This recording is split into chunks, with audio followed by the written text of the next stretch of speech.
Bonsoir et merci pour cette très belle introduction. En fait, on a pratiquement tout dit.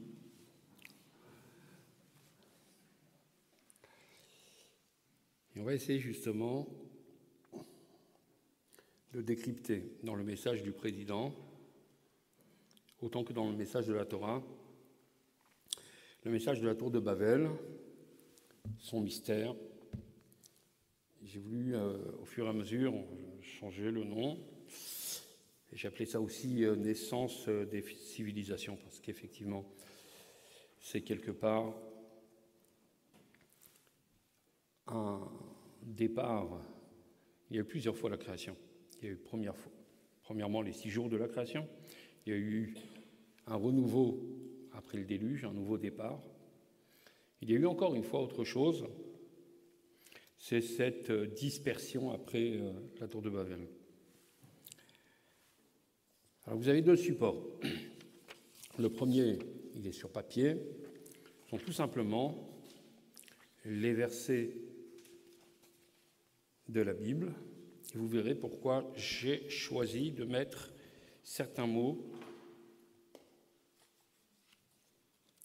en gras. Et le deuxième support, c'est celui que vous avez pu télécharger en scannant le code qui se promène par là et qui permet donc d'avoir la présentation que voici.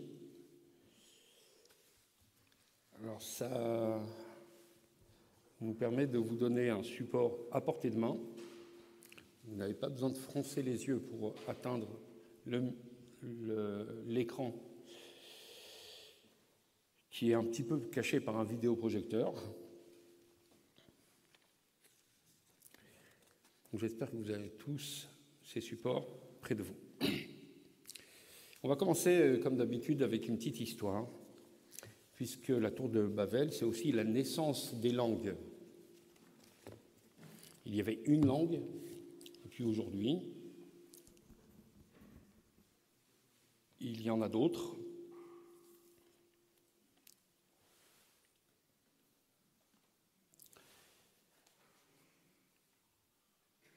Je vais essayer seulement, par une petite histoire, de répondre à une question. Mais quelle langue parle-t-on en enfer ?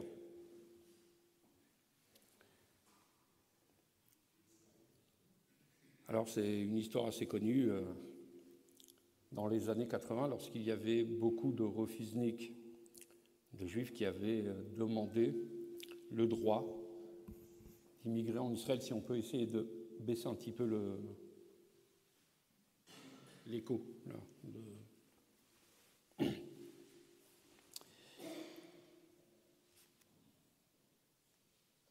Le droit de quitter la Russie soviétique pour se retrouver en terre d'Israël. Et certains étaient tellement impatients qu'ils étudiaient l'hébreu en cachette. Alors, tous ceux qui ont mené des actions pour les réfugiés connaissent cette expérience. Et voilà qu'un homme révise sa leçon d'hébreu dans un parc au moment où un agent du KGB passe par là. Il le surprend avec son manuel d'hébreu, et il lui dit « Mais qu'est-ce que tu fais ? Pourquoi tu apprends l'hébreu ? Tu sais bien que c'est interdit ici en Russie. » Il fait « Non, mais je le sais bien, mais j'ai l'intention de partir en Israël. Et là-bas, j'aurais besoin de l'hébreu, donc j'apprends l'hébreu, j'anticipe. » Il lui dit « Tu rigoles quoi ? Tu vas mourir ici.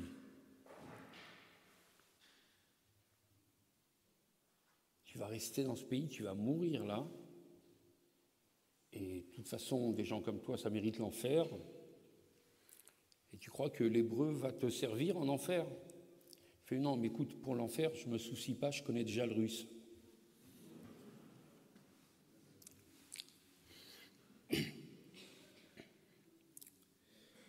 Alors la langue et ses usages, en effet, c'est un sujet passionnant. Il fait partie des grandes histoires comme le déluge, comme la sortie d'Égypte, les 10 commandements, et pourtant, Voilà, ça tient là, ça tient dans une page. 9 versets dans la Bible. Dans le chapitre 11, début du chapitre 11 de la Genèse, on se place en 1996, c'est-à-dire du calendrier hébraïque. Je rappelle que nous allons célébrer la semaine prochaine le Nouvel An, et nous serons en l'an 5785. Et l'an 1996 dans le calendrier hébraïque correspond à moins 1765. En moins 1765, Abraham est déjà là. Abraham est né, Abraham a 48 ans. Abraham, d'ailleurs, est un contemporain du roi qui a initié le projet de la tour de Babel, certain Nimrod qui signifie en hébreu d'ailleurs, celui qui se rebelle. Et donc, si on regarde bien, tout de suite après le déluge, Noé devient le premier agriculteur, il travaille la terre, il fait une vigne, il boit du vin, on connaît la suite. Mais ses descendants, il y en a 70, ses descendants, ses petits-fils, arrière-petits-fils, vont bâtir des villes. On a l'impression qu'ils bâtissent tout simplement des villes pour des tribus. La première fois où on voit bâtir une mégapole, c'est effectivement lors de l'histoire de la tour de Babel. Alors, mon intervention ce soir, comme d'habitude pour ceux qui sont habitués, qui ont redoublé et qui viennent tous les ans, ma présentation se fera en 3 parties. La première, on va retourner aux sources, c'est-à-dire on va utiliser cette feuille, et on va voir à chaque fois qu'il y a un petit mot en gras, c'est que Rachi, le grand maître commentateur du Moyen-Âge, Rachi de Troyes, puis Troyes en France, pas Troyes avec Achille et sa bande, Troyes en France, Rachi de Troyes, le plus grand des exégètes de la Bible, fait quelques remarques sur ce texte de 9 versets. Ça sera la première partie, donc retour à la source. On va essayer d'étudier, de comprendre tout simplement les mots. Dans la deuxième partie, on essaiera de comprendre s'il n'y a pas en fait un parallèle entre des pierres, des briques et des éléments de langage, ce qu'on appelle des lettres en hébreu. Dans la troisième partie, on va se rappeler qu'à Babel, et pour le peuple juif, et pour l'humanité tout entière d'ailleurs, puisque c'est un patrimoine culturel qui a dépassé la communauté juive, à Babel, c'est écrit l'opus extraordinaire, un texte presque sans fin, le Talmud de Babel, qu'on appelle le Talmud de Babylone. Y a-t-il pas là aussi un prolongement? Ce sera notre troisième partie. Alors on va revenir au texte. Voici ce que nous dit le premier verset. Toute la terre avait une seule langue et des paroles uniques. Alors c'est assez intéressant parce que voilà ce que nous dit Rachi, une seule langue, oui, mais laquelle? Alors une seule langue, c'est celle, Rachi nous dit, Lashon HaKodesh, la langue sainte, c'est-à-dire l'hébreu, qui pour nous, et par tradition, c'est cette langue, je n'allais pas dire magique, mais extraordinaire, qui a servi à la création, où chaque mot signifie en effet, est porteur, et selon les kabbalistes, véhicule l'énergie de la création. Tous parlent encore le langage de Dieu, le langage que Dieu a utilisé pour créer. Et peut-être que ce langage a un certain pouvoir, autant que la parole jusqu'à aujourd'hui, quelle qu'en soit la langue, a un pouvoir de guérir ou un pouvoir de blesser. Plus tard, le verset nous dit, ils parlaient une même langue et ils avaient des paroles uniques. Alors, les paroles uniques, vous savez, c'est effectivement dans les grandes mégapoles. En général, l'intention de ces grandes mégapoles où tout se concentre sur l'ego, comme l'a si bien dit notre président de la communauté. Alors on essaye justement d'avoir la parole unique, d'imposer la parole unique. Une seule façon de penser, une seule façon de parler, une seule façon de faire. Mais Rachi va encore plus loin. Et Rachi nous dit en fait des paroles uniques, en fait ce sont des paroles à l'égard de ceux qui sont uniques. Rappelez-vous le Deutéronome, le Shema Israël que l'on dit 2 fois par jour dans la communauté. Shema Israël, Hashem Ekenu, Hashem Echad. Venir à parler de quoi? À parler, à se révolter et à renier celui qui est unique, Dieu. Comme je vous l'ai dit, il y avait un petit contemporain qui a eu déjà affaire à Nimrod. Ce petit homme s'appelle Abraham. Lui aussi est unique, c'est dans Ézéchiel.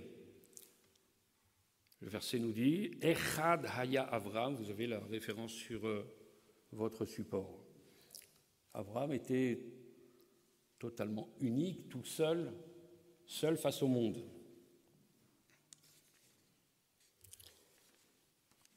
Et voilà que le verset nous dit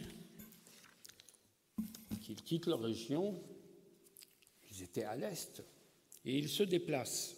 Or, le mot « est » en hébreu se dit « kedem ». Et Rachi fait remarquer qu'en fait, s'éloigner de Kedem, c'est-à-dire s'éloigner de l'Est, alors vous savez qu'en hébreu, le mot Kedem, qui veut dire l'Est, veut dire en fait ce qui était avant. Ils ont décidé de se sauver de l'antérieur. Ils ont essayé de se sauver de ce qui est primordial, ou du primordial absolu, c'est-à-dire de Dieu. Et le voilà, ils arrivent dans une Bik'a. Ils arrivent dans une Bik'a, la vallée de Shinar, une vallée, je ne sais pas si le mot vallée est vraiment approprié. Le mot Bik'a, c'est presque un précipice plus qu'une vallée. Le mot Livkoa en hébreu signifie en fait briser la roche. C'est que vous n'acceptez pas l'état de la création et vous voulez le briser, le démonter. Et Rachi donc fait remarquer, en effet, c'est la raison pour laquelle j'ai mis un petit texte en gras, vallée. Et pourquoi nous signifie-t-on que c'était dans une vallée? Tout simplement pour nous dire que c'était un endroit profond où il était difficile d'extraire des pierres, et on verra, on a besoin de ce détail dans notre analyse. Alors, puisqu'on n'a pas de pierre, le verset continue à dire « Allons et préparons des briques et cuisons-les au feu. » Lorsqu'on n'a pas de solution, dans des situations incontournables, qu'est-ce qu'on fait? L'homme invente. C'est peut-être le génie humain, ou plutôt le génie de Dieu dans l'homme, on en parlera tout à l'heure. Et l'homme va donc substituer, j'ai pas de pierre, ok, on va trouver une autre solution. Et je vais créer une brique. Et le verset va nous dire d'ailleurs, et la brique leur tint lieu de pierre, c'est-à-dire qu'ils ont réussi à avoir un substitut qui est tout aussi fort, tout aussi ferme, tout aussi dur que la pierre. Alors il y a quelque chose d'invraisemblable, du moins qu'on nous l'a raconté quand on était petit, on a un petit peu rigolé, lorsqu'on nous a dit qu'ils ont essayé d'atteindre les cieux. Alors les cieux, ça ne veut pas dire, on n'est pas en mode Elon Musk, avec SpaceX. C'est pas ça, les cieux. Lorsqu'on parle des oiseaux au début de la création, on parle des oiseaux du ciel. C'est-à-dire quelque chose qui dépasse tout simplement ce que l'homme arrive à atteindre sans effort. Alors quelque chose qui dépasse et qui demande de l'effort, aller au-delà de mes moyens, ça s'appelle déjà les cieux, puisque tout est relatif, disait un certain juif. Et Rachid fait une remarque très intéressante. Il dit pour eux, en fait, ils étaient persuadés que le déluge, il y a pas mal de sceptiques sur Terre, et il y en avait déjà à l'époque, et eux, ils étaient persuadés, le déluge, ça vient pas de Dieu. C'est un peu comme les éclipses, c'est un petit peu comme les arcs-en-ciel. C'est un phénomène naturel. Toutes les quelques années, en l'occurrence, il y avait déjà 1600 ans depuis, à peu près depuis la création, va se produire quelque chose de terrible, un cataclysme, et c'était un cataclysme, et on va se protéger de cela. Mais puisque les eaux, les inondations, c'est un problème vers le bas, plus on montera, plus on sera protégé. Et peut-être même qu'à force de monter une tour, on sera au-dessus des nuages. Et on n'aura plus de problème.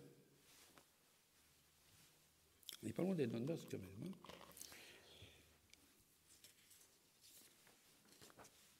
Et puis, ils lui disent, on va construire une tour afin de ne pas se disperser. Mais quel est le rapport ici? Et Rachid, justement, nous dit que, certes, cette tour représente une sorte de rébellion contre Dieu, mais il savait jouer avec le cœur de Dieu, on reviendra à cela tout à l'heure. Il savait jouer avec la sensibilité divine. Il savait qu'en fait, quand bien même on peut être le plus grand des tordus,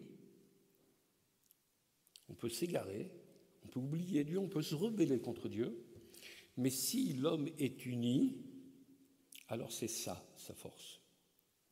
Et ils avaient peur précisément de se disperser, parce que s'ils se dispersent, ils ne sont plus aussi forts, ils ne sont plus aussi puissants. Alors, leur souci, c'est de créer précisément une mégapole qui puisse contenir tout le monde.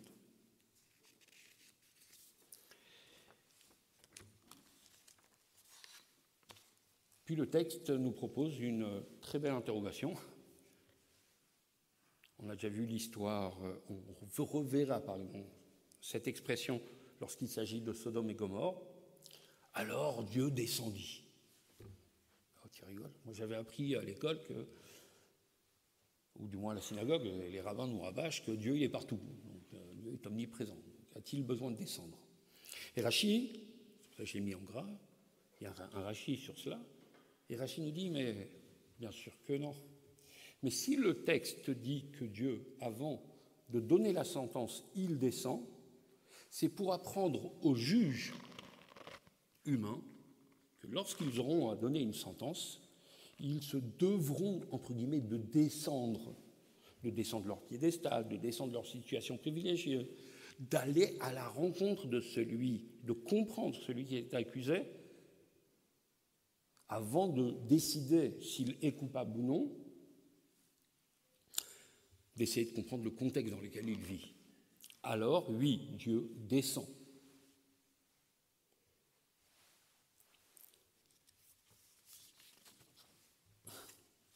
Autre phrase qui a du sens, le verset continue et dit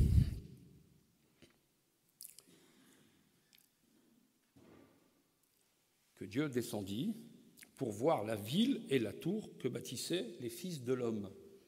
Et Rachid fait remarquer, mais attends, les fils de l'homme, mais les fils de qui? Qui va bâtir des tours? Les fils des ânes, les fils des chameaux? L'expression de Rachid. Et Rachid dit non, les fils de l'homme, Adam, les fils d'Adam. Et pourquoi, le pauvre Adam, pourquoi on dit que ces renégats, ces rebelles, s'appellent les fils d'Adam? Eh bien, tout simplement parce que, nous dit Rachid, ils étaient comme Adam, ingrats. Alors eux, ils étaient ingrats, vous savez pourquoi? Parce qu'ils ont été ceux qui vivent après, qu'on laisse vivre après le déluge. Ils ont cette chance d'être les descendants de Noé, de pouvoir rebâtir le monde. Et pourtant, ils ne voient pas en cela un acte de bienveillance, de la miséricorde divine. Ils sont ingrats, ils décident de se rebeller. Quel rapport avec Adam? Rachid fait remarquer, oui, ils étaient aussi ingrats qu'Adam, parce que le jour où Dieu interpelle Adam et lui dit « Mais qu'est-ce que tu as fait? Je t'ai mis dans un paradis, tu as vu comment tu as rendu le monde ?» Et Adam, il pointe du doigt sur Chava, sur Ève, et il dit « Oh, c'est pas de ma faute, c'est elle. » Et ça, c'est la plus grande ingratitude, nous disent nos sages, parce que Dieu lui a offert une compagne pour l'accompagner, pour bâtir ensemble. Et au lieu de voir en elle le plus grand des trésors, alors il voit en elle la source de ses problèmes. Tout le monde connaît cette histoire, non? Aïchana, là il est alité, il a l'état de la mort. Il dit Aïchana, dis-moi, tu te rappelles quand dans la cour de récréation je me faisais frapper par les camarades? Je fais oui, bien sûr je me rappelle, j'étais là. Dis-moi, tu te rappelles quand on a fait du ski à Val d'Isère et puis je me suis cassé la jambe? Bien sûr, j'étais là. Dis-moi, tu te rappelles lorsque on a eu l'accident de voiture Mais bien sûr, j'étais là. Tu te rappelles quand j'ai été licencié? Mais bien sûr, j'étais là. Tu te rappelles quand j'ai commencé à devenir malade? Mais bien sûr, j'étais là. Oui, chérie, j'étais toujours là. Eh bien, justement, je me demande si c'est pas toi qui me porte la poisse.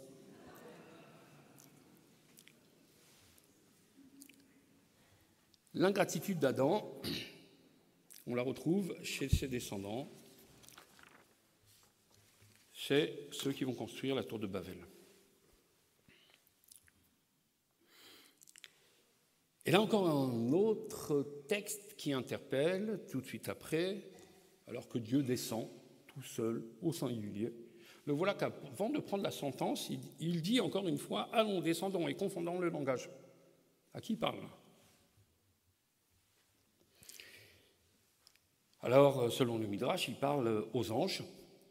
Il demande aux anges leur avis. Est-ce que Dieu il a besoin de l'avis des anges? Et là, encore une fois, Rachid nous dit, c'est une terrible leçon. Avant de décider quelque chose, apprends à consulter. Même si ceux que tu consultes sont, par définition, inférieurs à toi, n'ont pas la même sagesse que toi, ou plutôt la sagesse qu'ils ont, c'est toi qui leur as donné, mais apprends à consulter. Extraordinaire ce texte. Nous voilà enfin, a priori la sentence.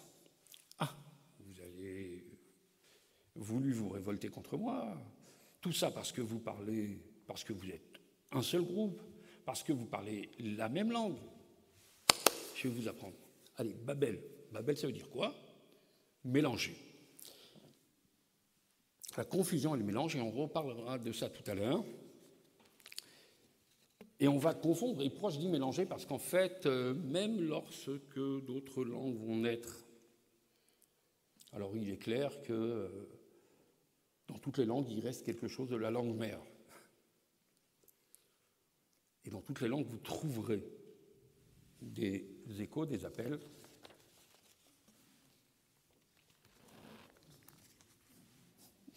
Waouh! C'est l'épisode de Noé, là, les gars.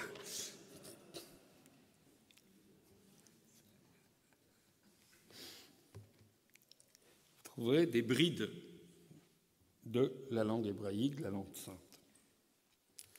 Et enfin, Hachem les dispersa, et Rachid fait remarquer, il les dispersa alors que leur force était d'être un, et Rachid rajoute quelque chose qui tient d'ailleurs à cœur à notre président, puisqu'on en avait parlé avant la conférence. Il les disperse, il ne leur envoie pas un déluge. Tiens, c'est bizarre ça, ils se sont révoltés. Pourquoi quelques générations avant, les pauvres gens ont mérité un terrible déluge qui a détruit et anéanti tous ceux qui étaient sur la surface de la terre, et ceux-là, des rebelles contre Dieu, rébellion contre Dieu, eux, on les disperse. Et Rachid nous dit qu'en fait, de là, nous voyons la force de l'unité. C'est la raison pour laquelle, d'ailleurs, il pensait pardon, que l'unité les protégerait. Rachid nous dit, en fait, regardez, la génération du déluge est connue. Alors, je n'ai pas inventé le mot, vous pourrez regarder dans le mot hébraïque dans la Bible, c'était une génération de Hamas, qui, en hébreu dans le texte, veut dire une génération de violence. Parce que, nous disent nos sages, la génération d'avant le déluge, les hommes s'entretuaient, les hommes volaient, et je n'irai pas plus loin, il y a à peine un an. Je tiens à dire qu'aujourd'hui, c'est en fait la date hébraïque de la fin du deuil, puisqu'en fait, dans l'année juive, ça s'est passé à Simchat Torah, mais il s'avère qu'en fait, il existe 12 mois de deuil dans le judaïsme, et on ne revient pas à Simchat Torah, étant donné qu'on a un peu compliqué les Juifs, on a eu 13 mois, 2 Hadar, donc c'est aujourd'hui, depuis hier soir et aujourd'hui, que nous marquons effectivement la fin du deuil. Malheureusement, il y a encore des deuils. Fin du deuil de ce qui s'est passé et qui a commencé dans l'atrocité du 7 octobre. Et donc cette génération de Hamas, c'est-à-dire lorsque les hommes ne sont pas capables de cohabiter et instaurent la violence, alors la société s'autodétruit et disparaît sous le déluge. Mais lorsque les hommes, quand bien même se révolteraient-ils contre Dieu, ont au moins la capacité de rester unis, alors c'est quelque chose que Dieu apprécie. Alors on peut encore faire quelque chose, et peut-être il y a des solutions, et peut-être que la solution, ce n'est pas un châtiment, on en parlera tout à l'heure, ça s'appelle la dispersion. Nous allons passer à la deuxième partie. Nous avons essayé de comprendre en quoi la pierre est substituée par les briques et pourquoi, effectivement, ces hommes n'ont pas utilisé de pierre. Alors, certes, matériellement parlant, comme l'a dit Rachid, ce n'est pas un terrain où il est facile d'extraire des pierres. Ok. On peut quand même aller chercher des pierres ailleurs. Salomon, pour Jérusalem, pour bâtir son temple, il est parti chercher des pierres ailleurs.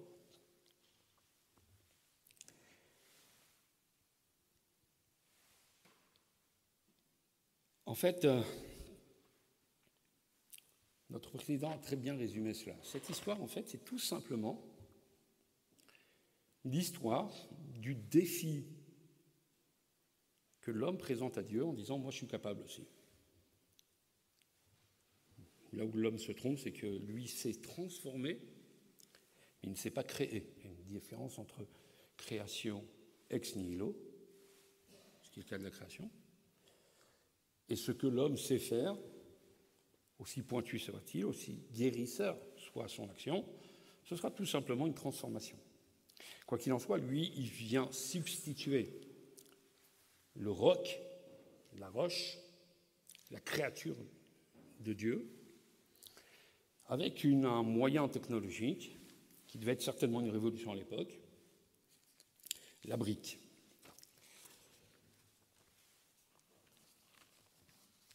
Et donc, je suis dans la page brique versus pierre. Il y a quelque chose qui est assez intéressant, c'est que lorsque je regarde la pierre, je pense à Dieu, aux merveilles de la création. Lorsque je vais dans un paysage de montagne, c'est les plus beaux endroits pour la contemplation du divin, si on peut dire. Lorsque je vois une brique, je pense aux Néerlandais. Non. Lorsque je vois une brique, je pense effectivement à cette force de la technologie, de la force de l'invention humaine. Et il y a une phrase très intéressante dans le Talmud qui dit « Si je prends une pierre, je me prosterne devant la pierre et je la proclame Dieu, mon acte n'a aucune emprise sur la pierre. Et je ne suis pas coupable, je ne suis pas passible d'avoir fait de l'idolâtrie. Pourquoi ? Parce que la pierre, je n'ai rien fait pour, elle transpire tellement le divin que je ne peux pas la rendre idole. Par contre, le Talmud nous dit, Zakaf Levena, quelqu'un qui vient et qui prend une brique, il la met debout, il est allongé, il la met debout. Et là, il commence à se prosterner, et il implore, et il dit « Oh Dieu !» Alors là, il est coupable. Pourquoi ? Parce qu'en fait, l'idolâtrie, c'est rien d'autre qu'une invention qui tourne autour de l'ego, autour de l'homme qui se substitue à Dieu. Alors, comme par hasard, voici ces hommes qui vont utiliser du mortier et des briques. Ça ne vous dit rien.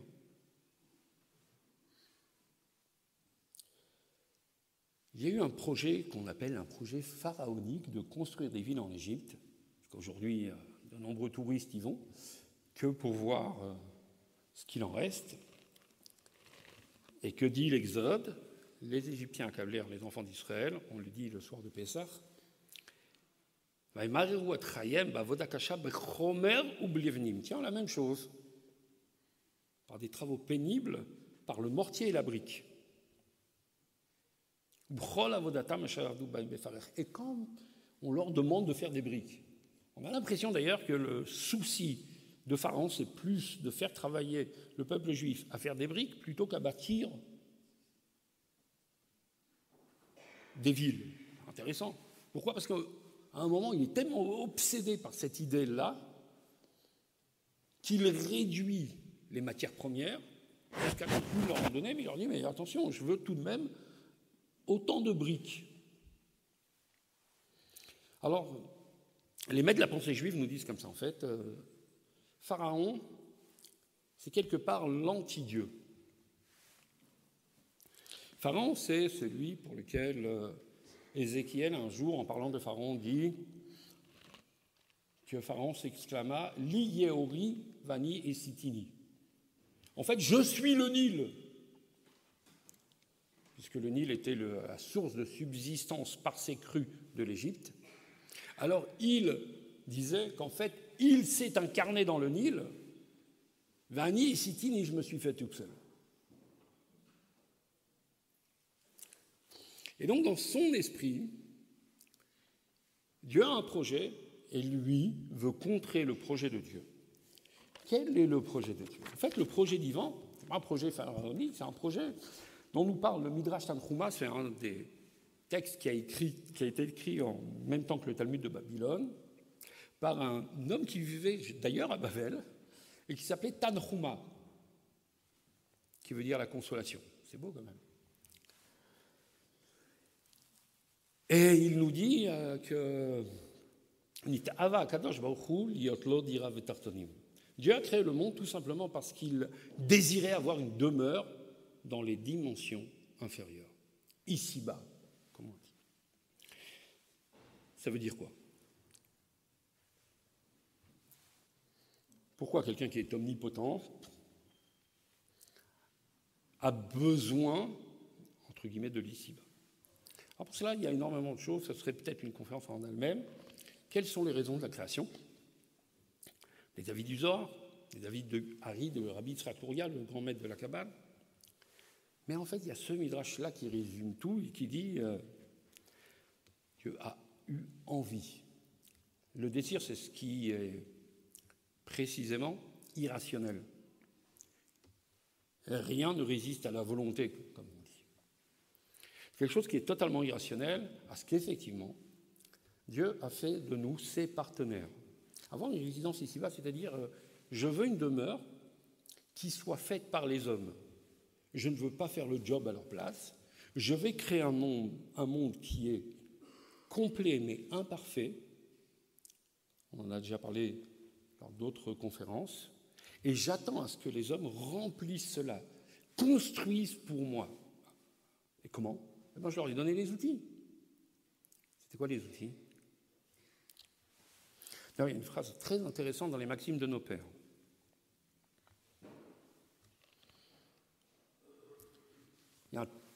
Les Maximes de nos pères, c'est un traité du Talmud qui donne certains proverbes et certains principes moraux. Et là-bas, il y a une information. Il y a 10 choses qui ont été... Vous savez que le monde a été créé dans la Bible. Le monde est présenté comme avoir été créé en 6 jours.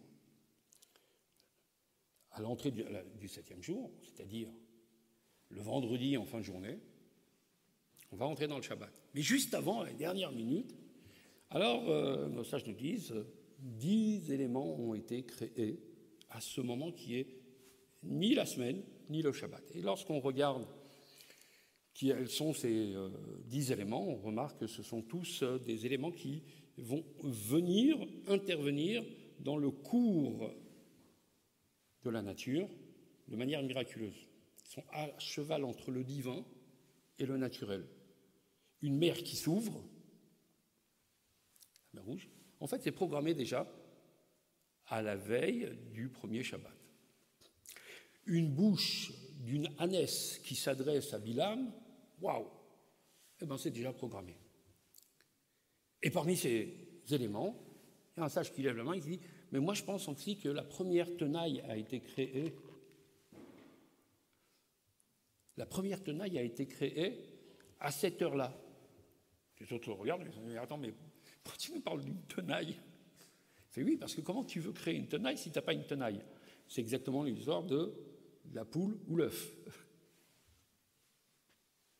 Qu'est-ce qui a été créé d'abord, la poule ou l'œuf ? En fait, il répond à la question. Il dit Dieu a déjà créé la tenaille pour que les hommes puissent continuer à créer des tenailles. C'est-à-dire qu'en fait, Dieu a programmé l'outil du forgeron, l'outil du technicien, l'outil de l'inventeur, c'est-à-dire son intellect, pour qu'il puisse être capable d'innover et d'inventer. Et c'est avec ça que l'on construit la maison de Dieu. Cette maison, c'est dans un espace créé. Comment il a été créé ? Par la parole. Sarah Marot Nivra Haolam nous dit encore ce texte-là de Pirkei Avot, c'est par 10 paroles.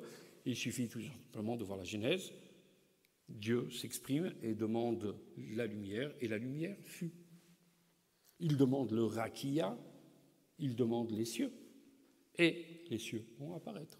Il demande de séparer les eaux du haut et les eaux du bas. C'est ce qui va se passer. Les océans vont apparaître. La terre ferme, les végétaux, etc. C'est par le verbe que Dieu, par le mot du moins, que Dieu va créer le monde.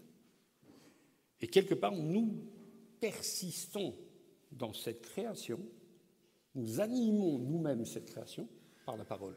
Comme je l'ai dit tout à l'heure, par la parole, nous savons communiquer, par la parole, nous savons guérir, par la parole, nous pouvons aussi apporter l'obscurité et détruire. Or, puisqu'on parle de création, un des grands livres de la Kabbale s'appelle, vous en avez certainement entendu parler, s'appelle le Sefer Yetzira, le livre de la création. Et le livre de la création nous parle du livre, en hébreu Sefer, du Sofer, le scribe, et le Sipour, l'histoire. Sefer, Sofer, Sipour. Le livre, c'est le monde. Le Sofer, s'il y a un livre, c'est qu'il y a un auteur. Il y a quelqu'un qui a écrit ce livre. C'est l'auteur. Peut-être on va lui dire, on va écrire cette fois-ci auteur avec un H. Et enfin, pour découvrir quoi? Pour découvrir une histoire, mais une histoire que nous sommes capables d'écrire, nous aussi, en parlant, en communiquant.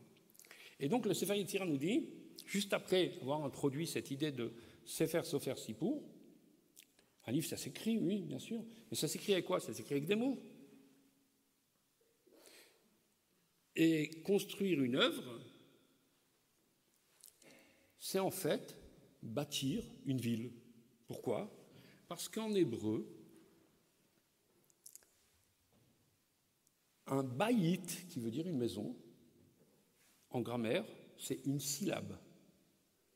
Et le Sefer Yetzirah dit Shete otiyot bonot shete batim. 2 lettres vont construire 2 maisons. N'est-ce pas? Si je prends Aleph et Bet, donc je vais créer le mot Av, et avec les mêmes 2 lettres, je vais écrire Ba. Av, Ba. Papa vient. Le père vient. Vous ferez ça avec toutes les lettres.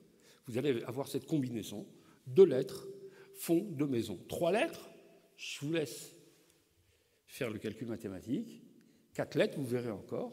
Et c'est assez extraordinaire lorsque, après, vous vous amusez à composer avec les 22 ou 27 lettres de notre alphabet. Et c'est quelque part, d'ailleurs, les 22 lettres créent le mot Becha, ça veut dire ce qui est en toi. Tu as en toi le langage, tu as en toi le pouvoir de créer. Et les 27 lettres, pourquoi je parle de 22 ou de 27 lettres? Parce qu'en fait, il y a 5 lettres chez nous qui ont exactement la même sonorité que certaines des 22, mais qui sont tout simplement en position finale. Le M, le Mem chez nous, le M, le Nun, le N, le Chaf, le P, le Tzadik. Et donc, 27, ça crée un autre mot en hébreu qui veut dire Zach. Être capable de composer avec toutes ces lettres, quelque part, c'est clarifier. Zach, c'est quelque chose qui est limpide. Avoir un discours limpide. C'est là les 27 lettres de l'alphabet juif. Et donc, construire une phrase, des mots qui vont donner une phrase, qui vont donner un livre, c'est en fait faire une mégapole. C'est apporter par le langage humain, mettre à disposition le langage divin et faire découvrir le langage divin dans chaque élément de la création. C'est peut-être ça, faire des briques, dans le sens positif du terme. Parce que pour faire des briques, vous prenez de la terre qui est dissociée. Les grains de terre sont totalement dissociés les uns des autres. Mais en les mettant dans le feu, c'est-à-dire en les engageant avec tout l'enthousiasme du génie humain ou du génie divin, vous choisirez, alors vous formez un bloc aussi ferme que celui de la création. C'est ça la force dont Dieu nous a investis. Et donc, construire en fait le monde, c'est quelque part, vous avez un diapo qui s'appelle donc reconstruire la parole. Dieu crée avec la parole. Il va utiliser la langue sacrée, qui est extraordinaire. Souvent, les gens, par exemple, me demandent, je vais vous donner un petit exemple, tout le monde le connaît. Un juif, lorsqu'il va au cimetière, bientôt d'ailleurs, nous allons nous rendre au cimetière parce que c'est la veille de Rosh Hashanah, et la veille de la nouvelle année, on va s'inspirer auprès de nos aïeux, leur demander d'implorer pour leurs descendants auprès de Dieu, parce que nous ayons une bonne et douce année. Et en quittant, on va mettre une pierre, Even. Tout le monde se demande pourquoi on met une pierre, et on répond pourquoi pas. On répond Even parce que ici, en rendant hommage et visite à nos aïeux, on crée le lien avec les générations passées. On fait un tout. On est dans une dynamique. Cette dynamique, c'est le Père et le Fils. Av, le début du mot Even, Av, et la fin du mot Even, Ben.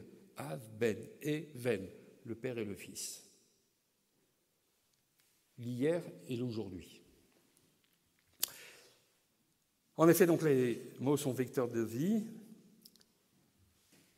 Et choisir donc la brique, c'est avec un certain cynisme. Nimrod se dit on peut faire le bien, on a le libre arbitre, pourquoi pas faire le mal?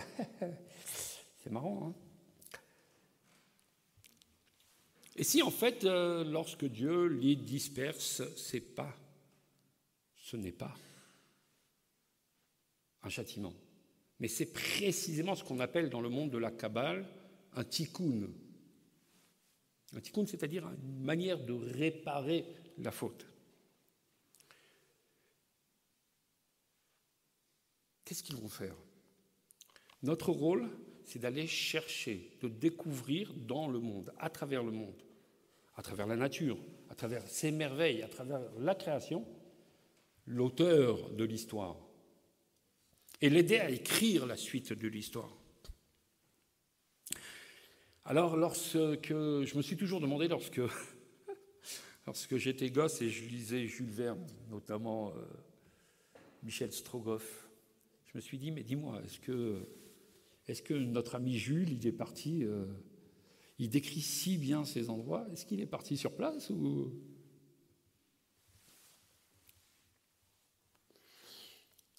Alors, il est clair qu'il aurait été pertinent, en effet, lorsqu'on n'a pas le pouvoir d'avoir l'information, tout en restant là.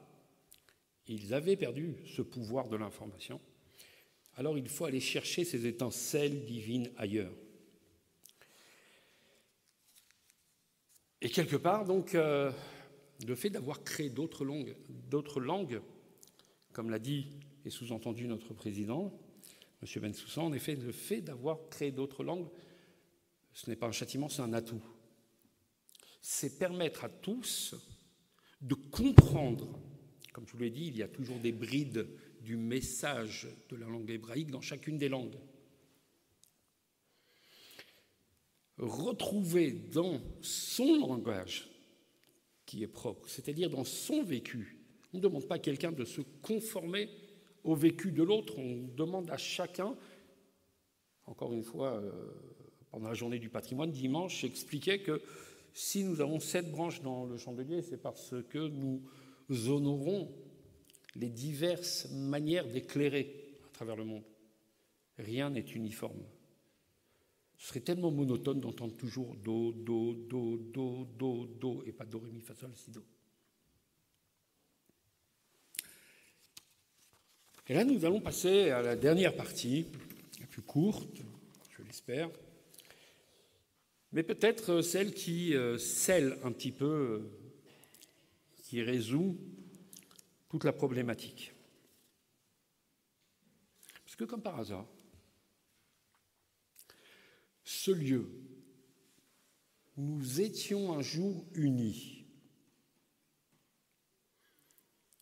pour ériger quelque chose qui était une rébellion, d'où nous avons été dispersés, pour créer les langues étrangères, va être en fait le berceau de ce qui va donner l'œuvre la plus fondamentale de l'exégèse juive, parce qu'un juif ne se suffit pas, il ne peut pas se suffire du texte de la Bible, ni du Pentateuque, ni des prophètes, ni des hagiographes. Il a besoin pour vivre des paroles de nos sages, des paroles de l'homme, a priori. Et pourtant, ces paroles de l'homme prennent un caractère sacré. Alors, dans un premier temps, alors que nous étions à Jérusalem, les premières couches, strates du Talmud. Le Talmud, c'est un millefeuille. Les premières couches ont été composées en hébreu, alors que nous étions à Jérusalem. Et nous voilà en déplacement. Et où est-ce que va s'écrire toute la sagesse juive? Où est-ce que l'interprétation va naître?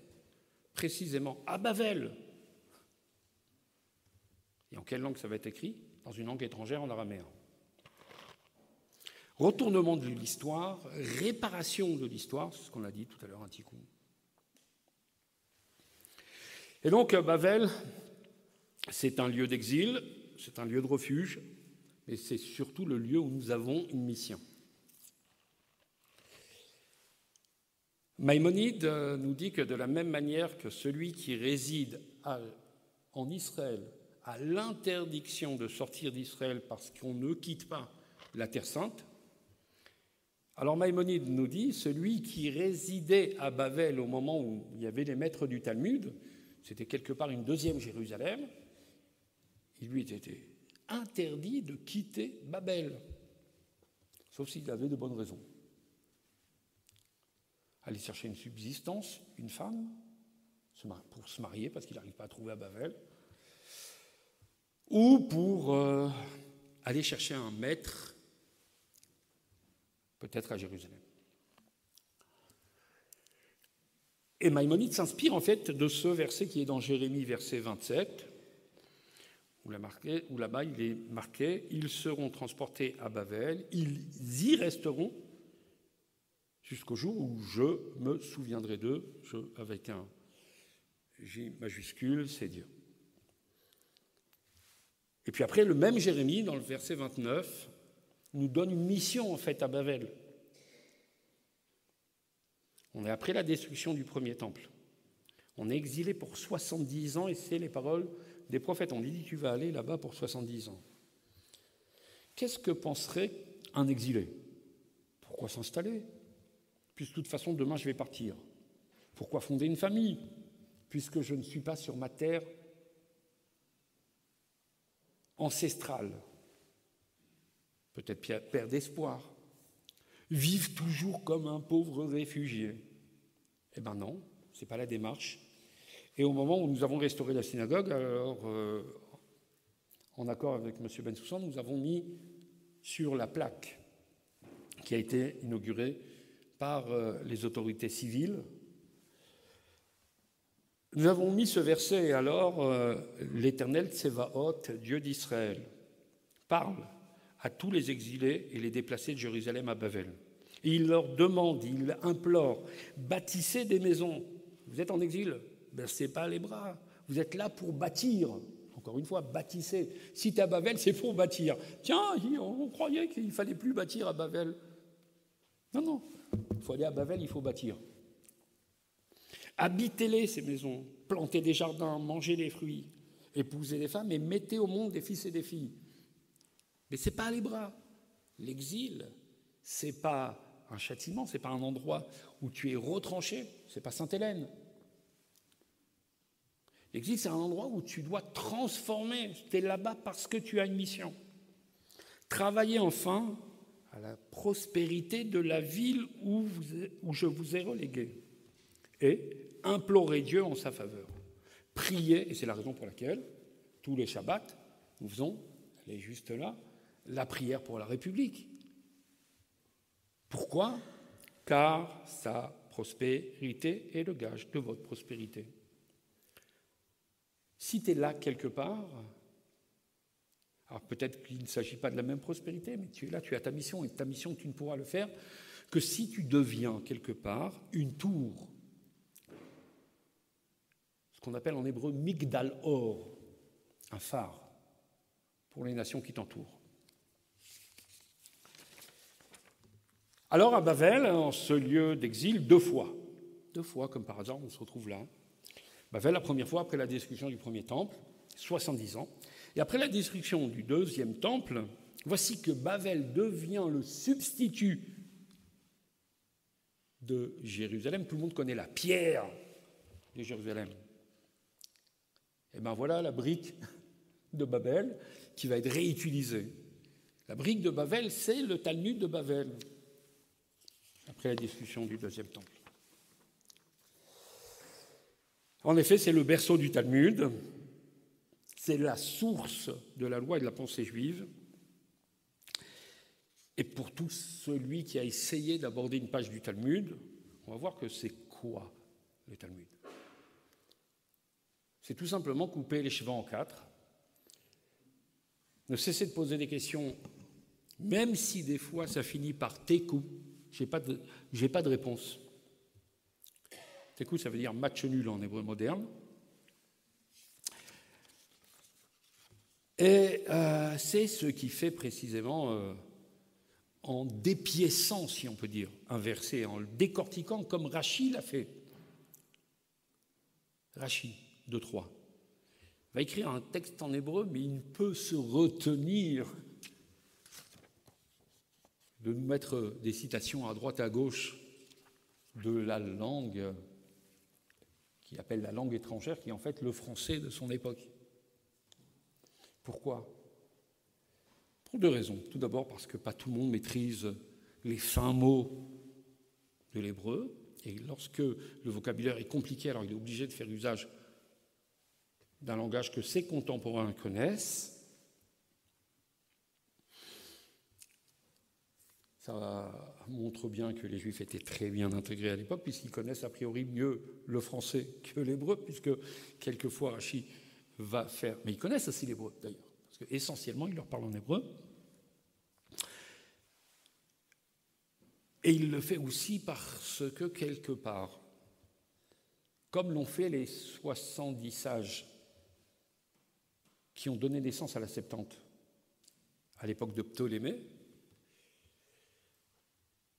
ils vont donner du sens, ou peut-être ils vont créer des bouées, j'appelle ça des bouées, oui, au milieu de l'océan, perdu de l'exil, pour que la parole divine devienne accessible à tous dans leur langage. Et là, nous avons, effectivement, j'ai parlé de la pierre de Jérusalem et de la brique de Babel. La pierre de Jérusalem, c'est un texte. Le Talmud de Jérusalem a été compilé au IIIe siècle. Et le Talmud de Babel a fini sa compilation au IVe siècle, à cheval sur le 5e même. C'est beaucoup plus tardif. Le Talmud de Jérusalem est essentiellement en hébreu. Le Talmud de Babel est en araméen. Le Talmud de Jérusalem a uniquement 7 volumes. Le Talmud de Babel, sans compter les commentateurs qui l'accompagnent, sont des bibliothèques à n'en plus finir. Mais le Talmud de Babel lui-même contient non pas 7 volumes, mais 20 volumes. Alors nos sages me disent, mais d'où ça vient? Pourquoi? On dit tout simplement parce qu'à Jérusalem, les choses sont si claires qu'on arrive très vite à définir quelle est la loi, quelle est la parole divine. La lumière réside à Jérusalem, donc l'évidence est là. Alors que il est dit dans les Lamentations, qu'on lit le jour de Tisha B'Av, le jour de la destruction du temple, à un moment on dit, c'est Jérémie qui a écrit les Lamentations, et Jérémie dit « Machashakim Oshivani » Dieu m'a fait résider dans l'obscurité. Talmud, traité de Sanhédrin, Talmud de Babel, traité de Sanhédrin, page 24. Qu'est-ce que ça veut dire être dans l'obscurité? Et les maîtres du Talmud répondent, c'est pataugé dans le Talmud de Babel. Et pourquoi? Parce qu'en fait, effectivement, lorsque tu es dans le... Pourquoi il y a 20 volumes? Pourquoi il y a 20 volumes? Alors que les autres, ils ont dit la même chose en 7 volumes à Jérusalem. C'est très simple.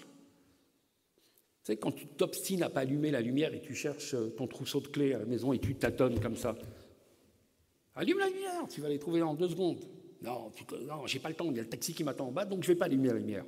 Et en fin de compte, le taxi, au lieu de t'attendre 2 minutes, il va t'attendre 2 secondes, il va t'attendre un quart d'heure parce que tu es en train de tâtonner. C'est exactement ce qui se passe. Lorsque je me trouve à Babel, dans l'exil, dans la dissimulation du divin, à partir de ce moment-là, sa parole est dissimulée. Pour la trouver, il faut que je tâtonne. Il faut que je coupe les cheveux en quatre. Il faut que je questionne.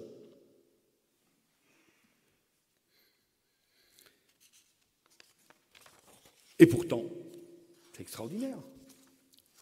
S'il y a une discussion sur un sujet, un débat, où s'opposent les maîtres de Jérusalem et les maîtres de Babel, aujourd'hui, dans le Shulchan Aruch, notre livre de loi, on tranche comme qui? Comme Jérusalem ou comme Babel? Y a-t-il des sionistes dans la salle? La réponse est, on tranche comme Babel. Pourquoi? Parce que Dieu, dans la loi, n'aime pas l'évidence. Il apprécie lorsqu'on arrive à un résultat après l'effort. Et donc Dieu a voulu récompenser l'effort et il a dicté une règle selon laquelle, certes, on a mis du temps pour trouver la loi, on a tâtonné, on s'est posé des questions, des fois on n'a même pas la réponse, mais on fera comme ça. Parce que l'on veut honorer l'effort humain, cette parole que nous sommes capables de prolonger, c'est-à-dire en fait nous les hommes, nous analysons, nous décortiquons, nous affirmons des choses pour laisser parler Dieu à partir de nous. Et en fait, l'avant-dernière diapositive, c'est parler à Babel, parce qu'en fait, précisément, notre mission consiste de parler alors que je suis à Babel, si j'ai l'intention de reconstruire Jérusalem.